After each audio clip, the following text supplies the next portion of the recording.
చలో మేడిగడ్డ అంటోంది ప్రభుత్వం. ఎమ్మెల్యేలు, ఎమ్మెల్సీలు మంగళవారం మేడిగడ్డను విజిట్ చేయనున్నారు. గత ప్రభుత్వ హయాంలో జరిగిన నిర్మాణ లోపాలను వారికి వివరించనున్నారు సీఎం రేవంత్ రెడ్డి. ప్రాజెక్టుల పేరుతో ఎంత దోపిడీ జరిగిందో, దానివల్ల ప్రజాధనం ఎంత వృధా అయిందో సీఎం రేవంత్ రెడ్డి ప్రజల ముందు ఉంచనున్నారు. మేడిగడ్డ ఎన్నికలకు ముందు హెడ్లైన్ వార్తే, ఇప్పుడు కూడా ప్రధాన శీర్షికే మేడిగడ్డ. ఈ పదం దాదాపుగా 4 నెలలుగా రాష్ట్రంలో ఎంతలా అంటే ఓ రేంజ్లో చక్కర్లు కొడుతోంది. ప్రాజెక్టులోని 20వ నెంబర్ పిల్లర్ ఎప్పుడైతే కుంగిందో అప్పటి నుంచి స్టేట్లో పొలిటికల్ సీన్ మారిపోయింది. ఆ తర్వాత ఎన్నికలు రావడం, బీఆర్ఎస్కి ఓటమి, కాంగ్రెస్కు విజయం దక్కడం చకచకా జరిగిపోయాయి.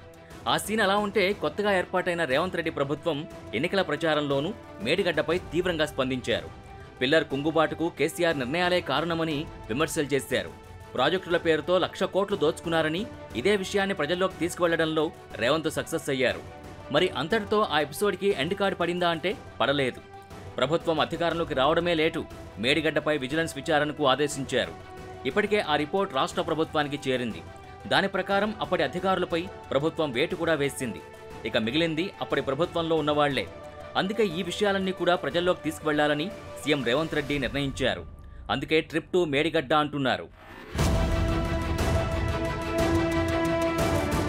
ఎమ్మెల్యేలు, ఎమ్మెల్సీలతో చలో మేడిగడ్డ.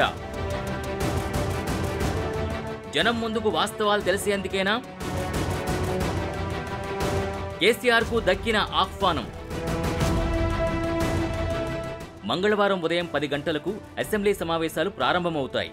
ఆ తర్వాత అంటే 10 గంటల 15 నిమిషాలకు ఎమ్మెల్యేలు, ఎమ్మెల్సీలు ప్రత్యేక బస్సుల్లో మేడిగడ్డకు బయలుదేరతారు. అక్కడికి చేరుకునేసరికి కనీసం 3 అవుతుంది. 2 గంటల పాటు సైట్ విజిట్ చేస్తారు. అంటే పగుళ్ళొచ్చిన ఏరియా నుంచి దాని ప్రభావం పడిన మిగతా పిల్లర్స్ను కూడా ఎమ్మెల్యేలు, ఎమ్మెల్సీలు పరిశీలిస్తారు. అధికారుల్ని వివరాలు అడిగి తెలుసుకుంటారు. ఆ తర్వాత పవర్ పాయింట్ ప్రజెంటేషన్ కూడా ఉంటుంది. అది పూర్తయిన తర్వాత తిరిగి హైదరాబాద్కు రిటర్న్ అవుతారు. మేడిగడ్డ నిర్మాణ లోపాలు ఎత్తి చూపేందుకే ప్రభుత్వ ఖర్చుతో ఎమ్మెల్యేలు, ఎమ్మెల్సీల్ని అక్కడికి తీసుకెళ్తానని సభలో సీఎం రేవంత్ రెడ్డి ప్రకటించారు. ఇందుకోసం 40 బస్సుల్ని ఏర్పాటు చేశారు. మేడిగడ్డ వ్యూ పాయింట్ వద్ద 3,000 మంది కూర్చునేలా ఏర్పాట్లు కూడా చేశారు. మేడిగడ్డపైన ఎందుకింతలా ఫోకస్ అనే ప్రశ్నలకి ప్రభుత్వం వద్ద సమాధానం కూడా ఉంది. ఎందుకంటే మేడిగడ్డలో జరిగిన అవినీతి మామూలు కాదని ఎక్స్పర్ట్స్ చెబుతున్నారు. విజిలెన్స్ రిపోర్ట్ని క్షుణ్ణంగా పరిశీలిస్తే అవన్నీ ఇట్టే అర్థమైపోతాయి. రూల్స్కు విరుద్ధంగా గత ప్రభుత్వం ఇష్టారాజ్యంగా వ్యవహరించింది. అంచనాలు పెంచి మరీ ఎంతలా దోపిడీకి పాల్పడ్డారో విజిలెన్స్ రిపోర్ట్ని చదివితే తెలుస్తుంది.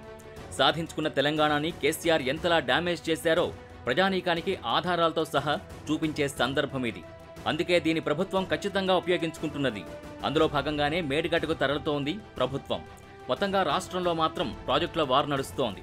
ఓవైపు నల్లగొండలో కేసీఆర్, మేడిగడ్డలో ప్రభుత్వం, ఇలా వేర్వేరుగా 2 కార్యక్రమాలు నడుస్తున్నా రెండూ మాత్రం నీటికి సంబంధించినవే కావడం విశేషం.